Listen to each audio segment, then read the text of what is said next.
we go. Good afternoon. I've got the lovely Julie with me. Hi, Julie. Would you like to introduce yourself and tell us a little bit about yourself? Hi, Donna. Thanks for inviting me along. My name's Julie Anderson, and I'm a writer of crime fiction. And I'm going to talk to you today about this, which is backwards, of course, but is my latest book called The Midnight Man for Hobeck Books, which comes out on Tuesday. I could tell you some more about me, but I'm not sure whether it'd be that interesting. I'll probably try and uncover as much as I can before the end anyway. So you want to talk about The Midnight Man, but before we do that, do you want to tell us what you've done up to date? Originally I was a civil servant for many years in Whitehall, and I was made redundant, took early retirement, and decided to do what I'd always wanted to do, which was to write. And I started by, in a small way, writing for my godson and nephew, and produced a couple of young adult historical adventure novels, basically. One of which was fortunate enough to get listed for a prize, which brought me to the attention of a publisher, who then persuaded me that actually I ought not to write this sort of niche stuff set in historic Spain, and why didn't I write something that would sell, like crime? So I reluctantly agreed, and I started on a book called Plague in 2020, which was COVID year. So that was interesting. But that was the first of the Whitehall thrillers featuring a civil servant investigator called Cassandra Fortune. They were published for Claret Press, Plague, then Oracle, and then finally Opera, which came out in 2022, which was longlisted for the Crime Writers Association Ian Fleming Steel Dagger, of which I am inordinately proud and mention at the drop of a hat whenever asked about my books. Specifically proud because Opera was the only book on the list of 12 that wasn't published by one of the big five or one of their imprints. It was the only book published by an independent publisher. Needless to say, it didn't win, but I persevered. But I persevered by going back to, if you like, my sort of first love, which was writing historical fiction, but this time with crime, not in 12th century or 13th century Spain, but a little bit more up to date and set in 1946. I love the covers of those three books. They're so different. I've seen you speak about them on UK Crime Book Club, and yeah, I love those covers. Who beat you in the end to the CWA? Do you remember? Yes, I do. It was Agent 16. That was the title of the book, I think, or Agent 17. I can't remember exactly. But it was interesting because, I mean, like most people in that situation, one reads all the books on the list. And when I read that one, I thought, oh, that's clever. And oh, that's very James Bond. That's very Ian Fleming. And it's about an assassin. And it was very, very good. And I thought, oh, yes, you know, mind you, I thought that about most of them on the list, apart from my own. But it struck me that one was specifically well suited to the Ian Fleming dagger. And it subsequently won. I mean, it's very good. It's very good. Recommend it. Recommend all the books on the list, actually, because I read them all. They were all very good. I mean, Ava Glass has gone on to do more, and some of the names. I mean, I couldn't quite believe it that my name was up there with people like Harlan Coben and, you know, J.K. Rowling or you know, Gilbraith, and Mike Craven as well was on that year. So I sort of didn't quite know what I was doing on that list, and indeed I saw it on the Saturday night when it was announced, only because I picked up on Mike Craven's social media the sort of CWA poster with all the books, the covers of the books that had been listed on it. and saw opera. And I sort of couldn't quite believe it, and then told everybody I knew, absolutely everybody. Went to bed having drunk too much, and got up on Sunday morning and thought, oh my God, it's a mistake, isn't it? You know, I shouldn't actually be there at all. Someone's put the wrong book cover up. So went back onto the CWA site thinking, my God, I'm going to look so stupid having told everybody. And it was still there. So yeah, it was tremendously pleasing. But as I say, after that, I decided I wanted to go back to writing historical fiction, and thus The Midnight Man. And no one can ever take that away from you now anyway. You've always got proof that you're on the long list. So Yes, absolutely. Yeah. so with The Midnight Man, what came first? Did the year or the characters or the story? Well, I think the time, not exactly the year, but that sort of time, because I decided that I wanted to write about something. I wanted to write about contemporary things, and especially post-pandemic, but I didn't want to write about COVID. But I wanted to write about a society which had undergone a great sort of traumatic experience, a global traumatic experience, and had just come out the other side of it. And it seemed to me that the Second World War was the equivalent of, you know, the COVID pandemic in that sense, because you have this tremendous outpouring of joy that it's over, you know, with VE Day and VJ Day, and then afterwards things get very grim and very hard because austerity was carried on until the 50s. Rationing was still in place. There were things rationed in 1946 that weren't rationed during the war. Bread had never been rationed during the war, but it was post-war because essentially Britain was broke and didn't have any money. The supplies of food were still scarce. Building materials were very, very rare. I mean, people talk about, you know, the old Ealing comedies and black and white films you see on TV that were essentially made in the 50s and 60s and set in the 40s and 50s. And the number of bomb sites that you still see in those pictures. But that's largely because they didn't have the materials to rebuild. So there's this sort of hangover from the war, and lots of people coming home with PTSD, although they didn't call it that then, or wounded people, a shortage of everything. Crime was through the roof. The crime figures went up massively during the war. Unsurprisingly, when you think about it, because, you know, the blackout is a perfect cover for burglary and all those other sort of crimes of property and so on. And I thought, well, that this is very similar to the time that we're in now, when we've undergone this great sort of traumatic experience. We thought it's all over, it's going to go back to normal, and then it doesn't. I suppose the difference between now and then was that then you've got the building blocks of what we now call the welfare state being put in place. So there was, if you like, a new society was being built for the future. But there were huge changes, massive changes. Britain had no money, couldn't afford empire anymore, was withdrawing from all, you know, its imperial possessions, and creating the Commonwealth. And indeed, in the second book, which is set in 1948, we have the arrivals on the Windrush to South London. So it's all part of this hugely changing picture, societal picture. And so that period began to fascinate me. And I thought, right, 1946. So long enough after the war for people to have started to expect it to go back to normal, even though it didn't. And then I thought, well, where shall I set it? It's got to be London, because it's, you know, where I live.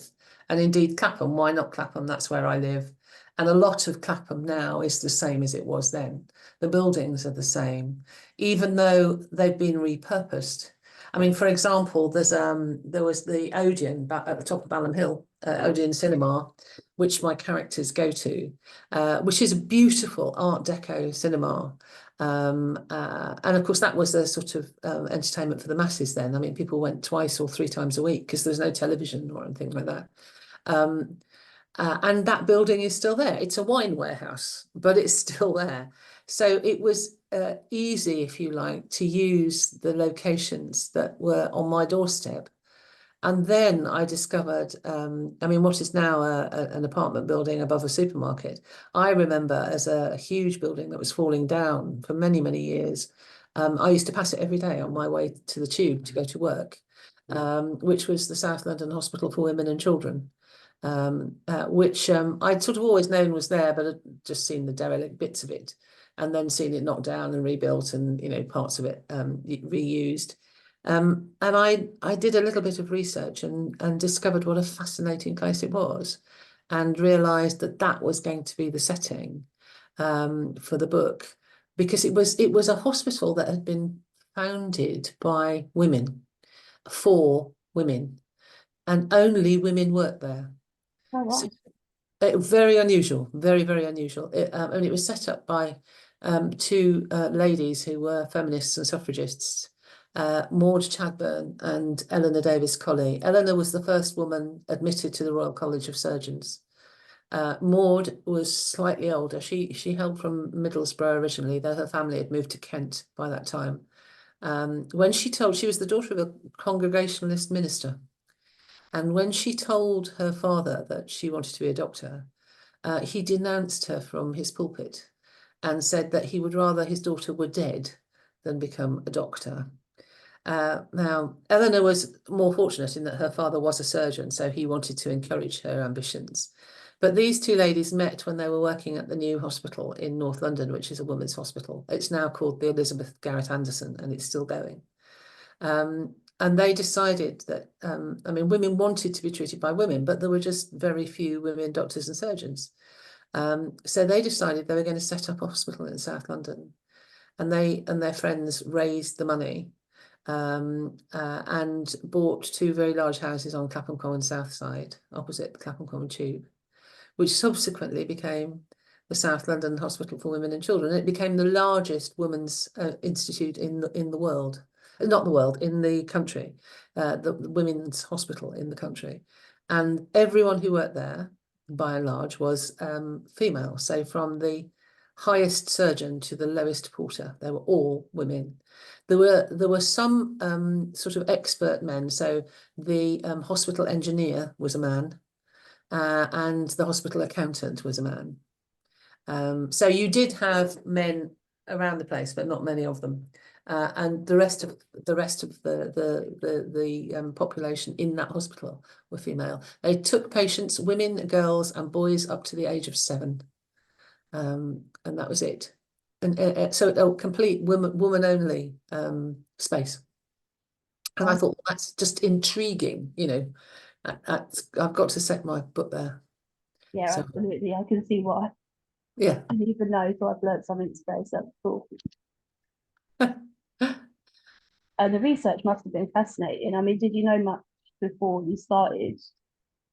No, I mean, I sort of knew a bit about, the Attlee government and, the welfare state, and I read a lot of books about that, which I found fascinating. I didn't know very much about the South London, and I was very fortunate because I came across a lady called Juliet Boyd, who was a surgeon and anaesthetist at the hospital when it was open, in the 70s and 80s. And I went to see her in Wimbledon, where she was standing as Green candidate for Wimbledon, as it happened. That's how I came across her. And I went to visit her, and she had gone up into her attic and brought down boxes of archive material on the hospital, because she was interested in the history of the hospital when she was there. So she got photographs and leaflets and booklets and papers and all sorts, going back to when the hospital was founded. And that was fascinating, to read my way through all of that. And I also contacted various other clinicians who worked there. So there was a lady, Deborah Hughes, who is on Twitter and social media, known as the undercover midwife. And she worked at the South London, and she was full of reminiscences of what it was like. As indeed was, there is a Facebook group actually, of which I am now an honorary member, called Occupation 1984-5 Women's South London Hospital for Women. Because when it was closed, or when the local health authority tried to close it first, the place was occupied by women, by nurses and former patients. And nurses continued to provide services, even though the hospital was supposedly closed. And it was a real cause célèbre locally, but also nationally and internationally, actually, because you had women came from Greenham Common, for example, to join in the protests. A lot of women came from around the Commonwealth, because one of the things that the old SLH had was a midwifery school. And they trained a lot of midwives from around the Commonwealth, from Africa and the West Indies and India and so on, the Indian subcontinent. When this protest, this occupation began, a lot of people came who had clearly been taught there and came back to sort of help out with the protests. But unfortunately, the place was allowed to go. I mean, they raised a petition with thousands of signatures that was taken to Number 10. And the blood pressure of the people who one talks to, who worked there, when one talks about this, you can see rise, especially when you mentioned that the reason that the local health authority gave for closing it was because it wasn't cost efficient. And everyone who worked there gets furious when that's mentioned, because they say they were super cost efficient. They were more cost efficient than hospitals which were much newer than them, because they'd always had to be, because in the old days, they had to raise their own money. They didn't get money given to them. And they have always maintained it was because it was a woman-only hospital, and that's why they wanted it closed. And I think, and I try to get that in the book, that the people who work there and the institution itself is constantly having to prove itself, because it didn't have any admirers in the male-dominated establishment at the time. It raised a lot of money locally and a lot of money from women who were treated there, but it was not. Oh, I say, we have a visitor. It wasn't, part of the establishment at all. So again, that's another reason why it's exciting to write about, because you've got the sort of plucky hospital fighting against the powers that be, and indeed the women who work there constantly having to prove themselves, because a lot of people at that time thought, well, this isn't what women should be doing. Especially in 1946, because if you think about it, I mean, women had essentially been running the country for the last 6 years, because the men had been away fighting. And now all of a sudden the men were coming back, and the women had to go back to how it was before. Well, actually, quite a lot of those women, in fact, many of those women had enjoyed freedoms and responsibilities during the war that they would never have got otherwise. And now all of a sudden they were supposed to go backwards, so you've got all that tension at that time. And then you've got this woman-only institution, which is attracting even more attention. So it was, fairly obvious that one had to write about it, really. Tell us something about your characters.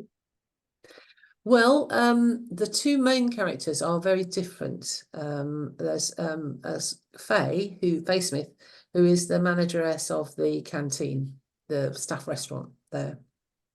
And she comes from a very close-knit South London working class family, and left school at 14, did various jobs, and then ended up working her way up from being a washer-upper in the canteen to actually running the place.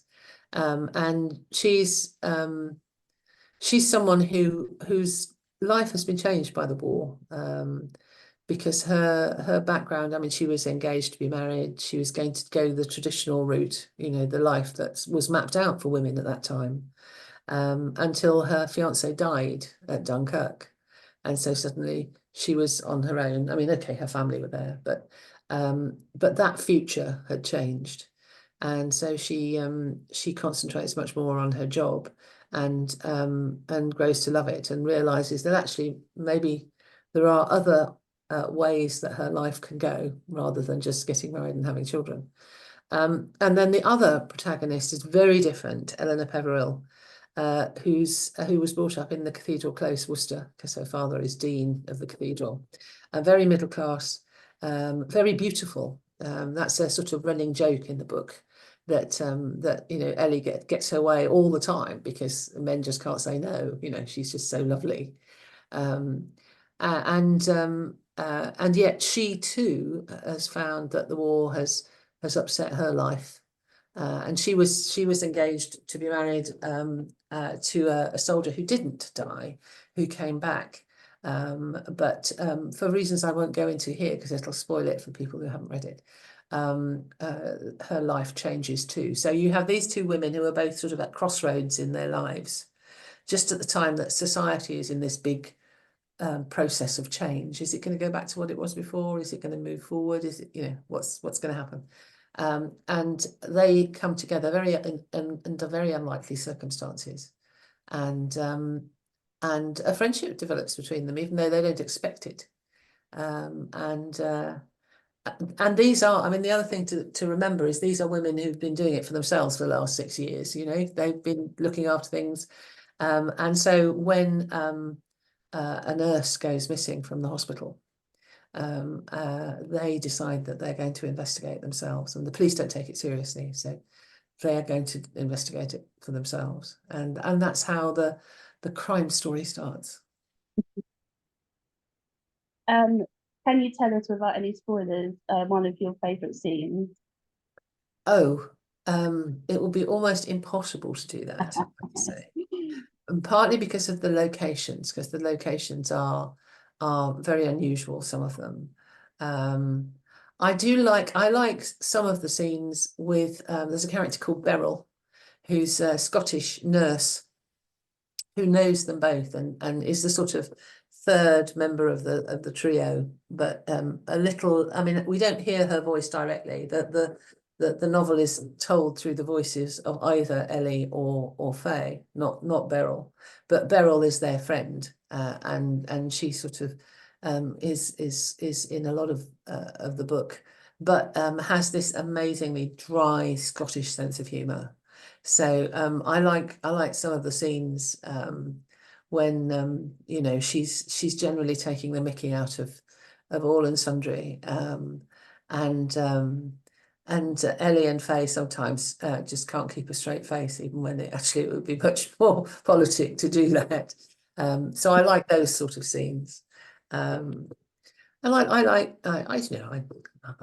it's my book, so I would like it really, wouldn't I guess. Yeah. Was there a big difference in the sort of language of that era compared to now, and compared to the other books you wrote, actually, with quite a different time as well? Yes. And the answer is yes. I mean, I went around, and still am, because I'm writing the next two, went around talking in this sort of 1940s argot, crikey, blimey. I don't quite say tickety boo, but it's sort of almost that, very Angela Brazil. So I get strange looks in supermarkets when I'm talking this way.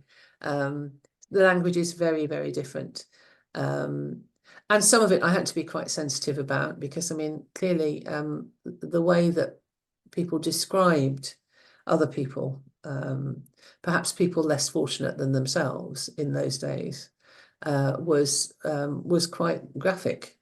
So it was quite normal, even especially I suppose in a hospital setting. I mean, you didn't say that that people were disabled. You said that people were crippled.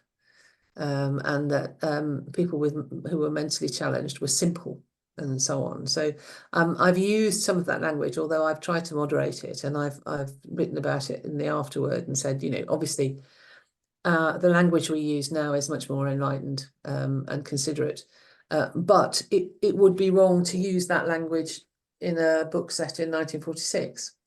And I've avoided the worst of it, I think.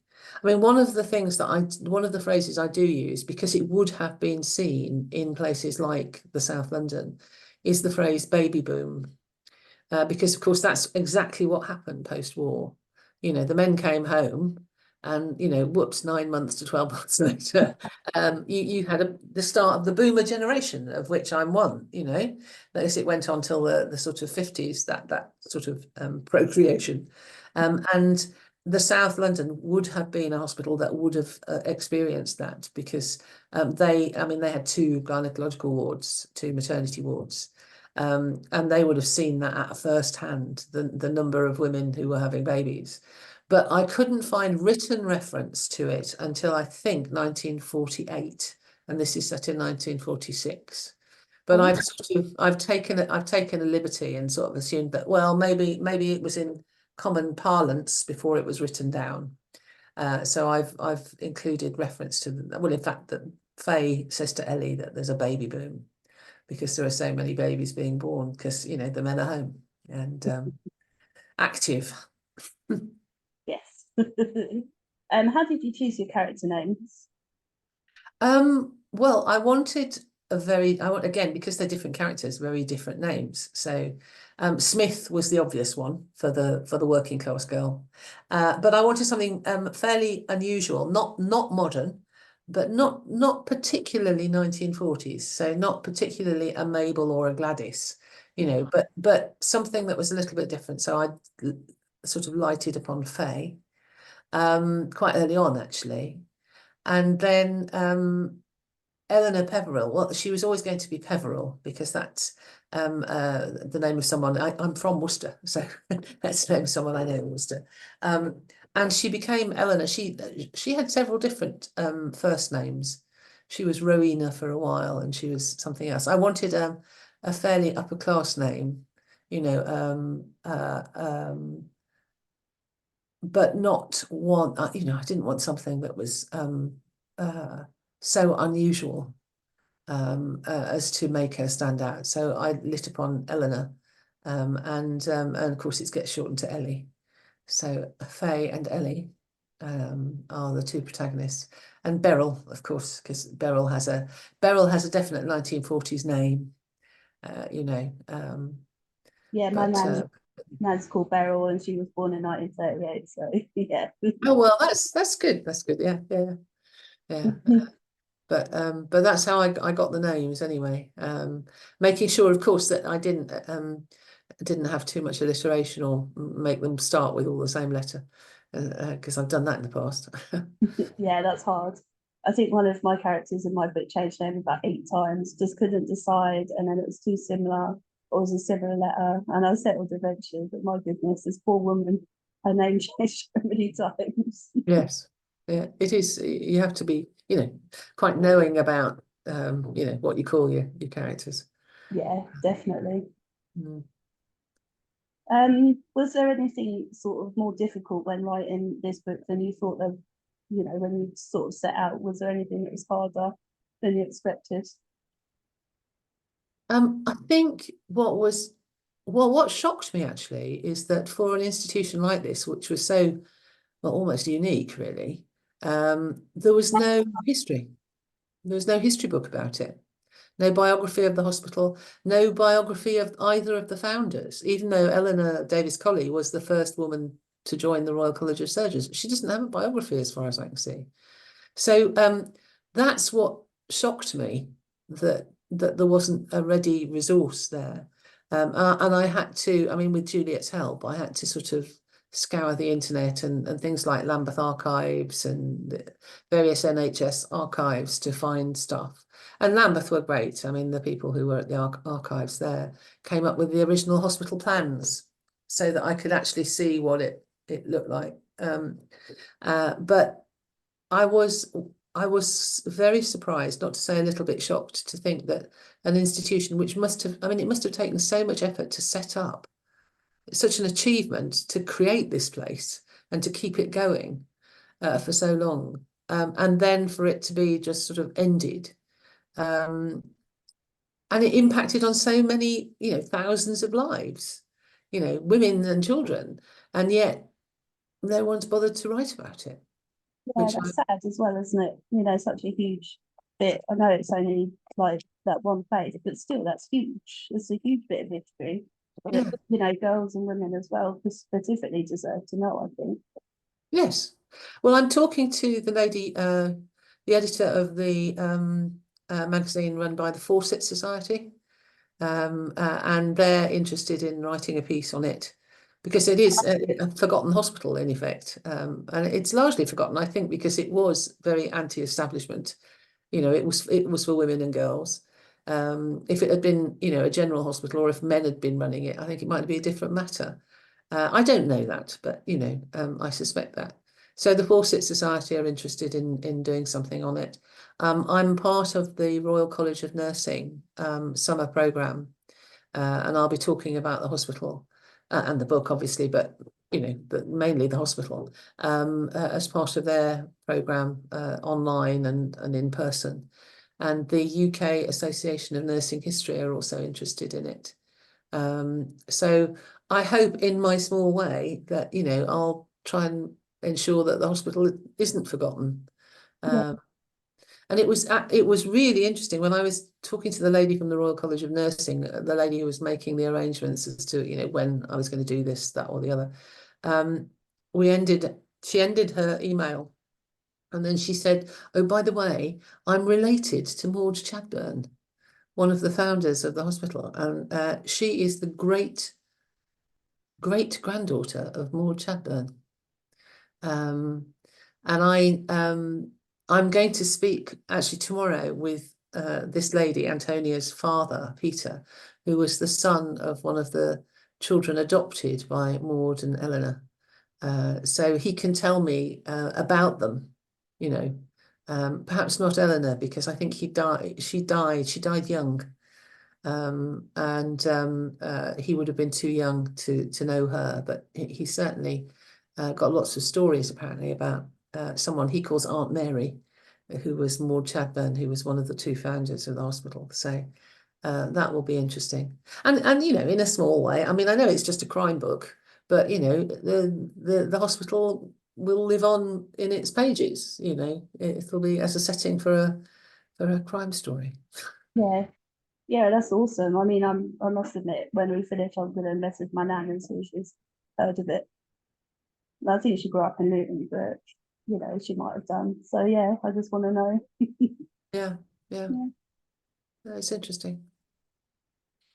Um, if you were to be able to spend a day with any author, dead or alive, who would you like to spend a day with? Oh, well, actually, I think that would change. It would depending on, you know, where I was and what I was doing. I suspect Charles Dickens, apart from anything else, he would be entertaining, and he liked walking, and he loved London, um, and he was a commercial novelist. You know, he wasn't an ivory tower type. So I think I'd love to spend the day with him walking around London. But also, um, oh heavens, well, there are so many. I'll stop at Charles Dickens, otherwise I'll just keep going on and on and on. I know. I What mean, about you? Who would you spend the day with? I mean, I always think Stephen King, but then I think Enid Blyton, and I'd love to tell her just how massive an impact she's had on children for generations, like you know, where her ideas came from, and you know, and just did she know that how huge her name would still be so Yeah. many years later? Yes. Yes. No, interesting. Hmm. Yeah. What was I just gonna ask you? My computer's going funny. Um, oh yeah, I was gonna say you must have met quite a few authors now. You know, have you been to any festivals and things? Sorry, I've met quite a few authors. Yes, I didn't get the end of that. Sorry. Have you been to any of the crime festivals, and are you going to any this summer? I have. I've done Newcastle Noir, and I'm going to be doing that later in the year for Jackie Collins. I know Alice Hawkins, who runs Crime Cymru. though I haven't actually been there to that particular festival.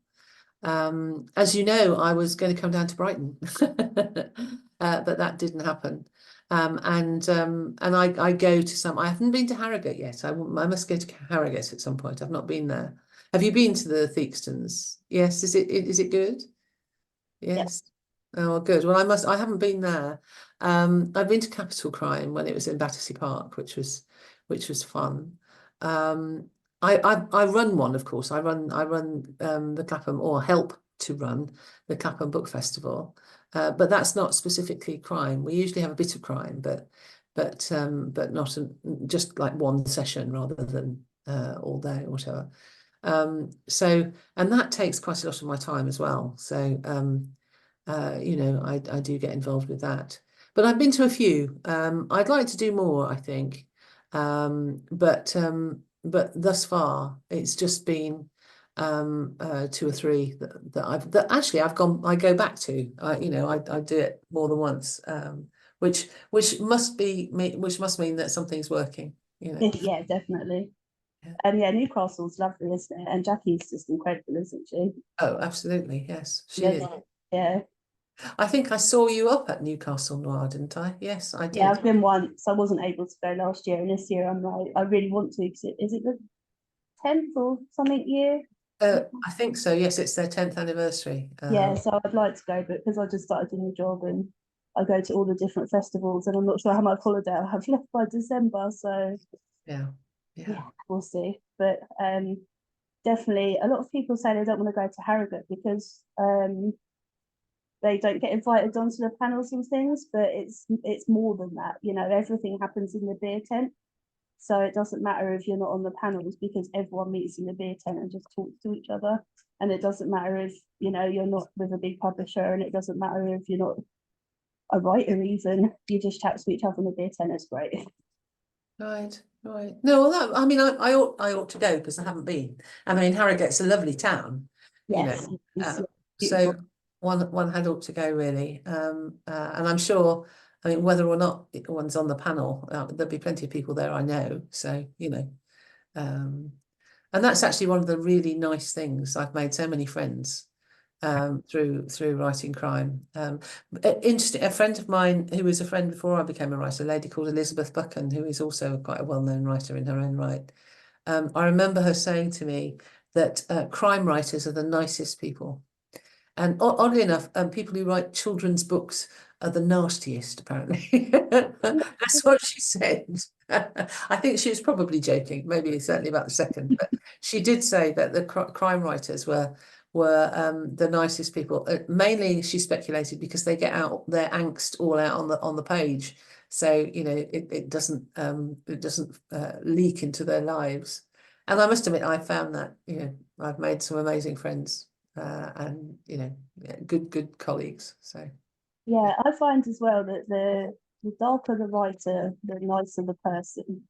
You know, you see some people and you read their books and you're just like, you're such a sweet little thing. Like you're really tiny and you've got such a sweet little face. And then you write that. Like, where does that come from? It's so dark. yeah, Yeah, yeah, it's so funny. yes, it is.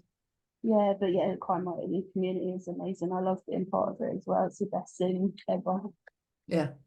Yeah, Well, yes, and it isn't snobbish in that sense, in that it embraces, you know, readers and bloggers and writers and self-published writers and you know, small indie writers and the lot from, you know, the sort of big prize winner HarperCollins types down to the sort of small independent bookshop type. And it's great. That's really good. That's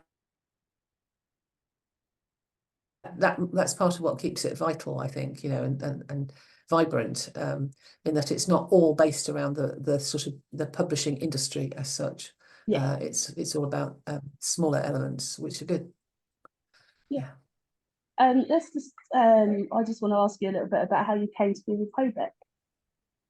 Well, I I was asked onto the Hobcast, but in my capacity as one of the organisers of the Clapham Book Festival.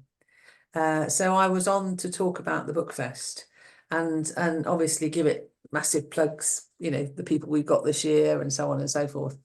And I happened to say that I was writing something different to what I had been writing. And this was just at the time when I think opera was listed for the Dagger. And they sort of said, oh, you know, when's your next sort of espionage, civil servicey spy thing coming out? And I said, well, no, I'm going to do something different. I want to write a historical novel, and I started work on it. And we just got talking after the Hobcast was recorded. And they were saying, well, are you staying with the same publisher? And I sort of said, well, no, because you know, she's not interested in, they're not interested in that. And they said, well, we're looking for you know, historical crime. Would you consider submitting to us? So I sort of said, well, yes, okay, and I subsequently did. And they really liked it. And as I have to say, did some other publishers.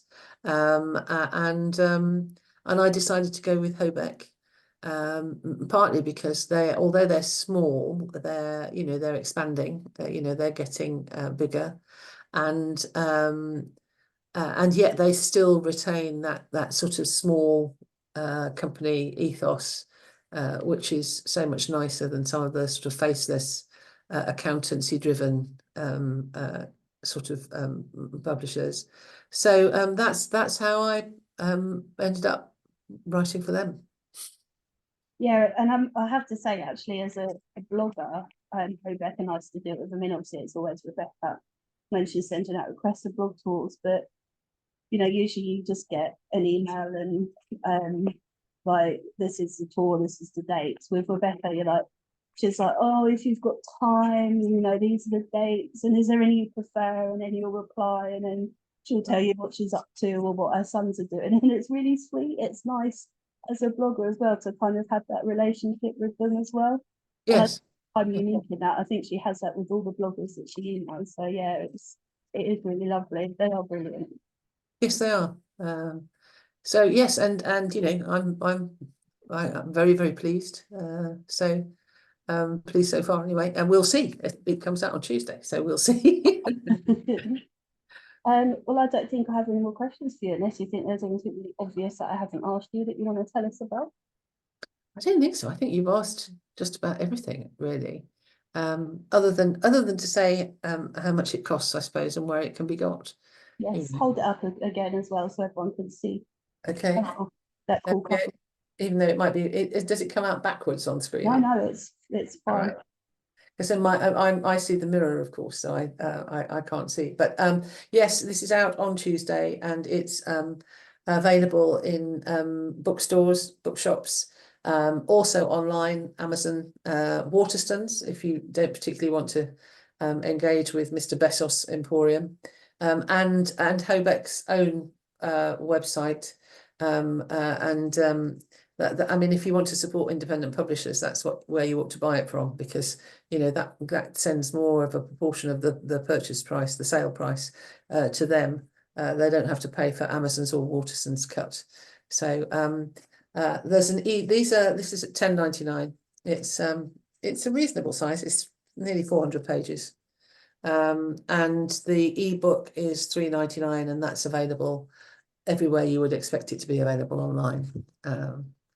And yeah, that's Tuesday it comes out. So there we go. And I'll be out and about promoting it online, and you know, here, there, and everywhere. So if anyone who watches this sees me in their local area, do come and say hello, and get a book signed. And I shall put the link up on Tuesday as well when it's out, so people can go directly if they wish to. Thank you. Thank you. It's been great. Yes, thoroughly enjoyed it. Okay.